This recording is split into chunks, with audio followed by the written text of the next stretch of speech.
नमस्कार काका. नमस्कार. बरं, आपण गुरुमाऊली रसवंती या ठिकाणी रसाचा आस्वाद घेत आहे, तर आपल्याला कशा पद्धतीने तो रस पिण्यासाठी लागतोय, म्हणजे चांगला आहे की त्याची काही क्वालिटी योग्य आहे का अयोग्य आहे? एक लक्षात ठेवा, विशेष म्हणजे ह्या मशनीला बर्फाची काही जरूरत नाही.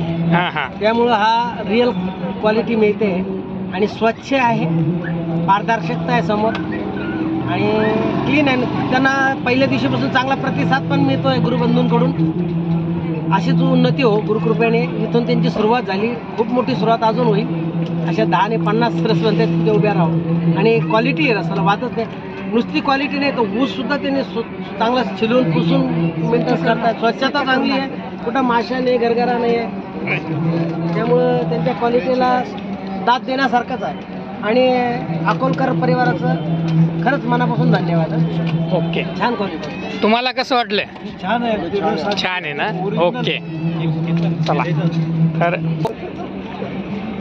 नक्कीच तो त्याचा योग्य आणि त्याच्या भावना व्यक्त करतो. विशेष सांगायचं, माझं कॅटरिंगचा व्यवसाय 34 वर्षापासून. मी पाणीपुरी, भेळपुरी, रस वगैरे, बर्फ गोळा ह्या सगळ्या मॅनेज करतो. एकंदरीत आता मी निश्चित लोकांना सुचवेल की केटरिंगमध्ये तुम्ही ऑदर थंड पितात, लिमका हे ते केमिकलचं पिण्यापेक्षा तुम्ही रिअल रस प्या. मी लोकांना स्वतःला सांगेल. माझं कौस्तुभ कल्याणी केटरर्स गेल्या 34 वर्षापासून महाराजांच्या कृपेने सुरू झालेलं आहे. कोणत्या ठिकाणी? मी N11 मयूरनगर टीव्ही सेंटरमध्ये आहे. ओके. आणि आता मी लोकांना रेफर करेल का बा तुम्ही रस ठेवा. उन्हाळ्याचे दिवस आहे, ताक ठेवण्यापेक्षा ते पिण्यापेक्षा एक ग्लास पिला तर तृप्त होऊन जाईल. म्हणजे याच्यामुळं नवीन तरुणांना बी संधी मिळेल आणि उत्कर्ष होईल आणि शेतकऱ्याचाही फायदा होईल. म्हणजे उत्कृष्ट आहे की दोन्ही शेतकरी शेतकऱ्याचं महत्वाचं, कारण त्याच्या शेतकरी जगला तर सगळे जगतील. आणि त्याच्यामुळे काय होतं, केमिकलमुळे तुमच्या शरीराला हानिकारक होणार, तुमची किडनी फेल होणार, तुमचं लिव्हर फेल होणार, त्यामुळे तुमचं आरोग्य वाढणार. बरोबर.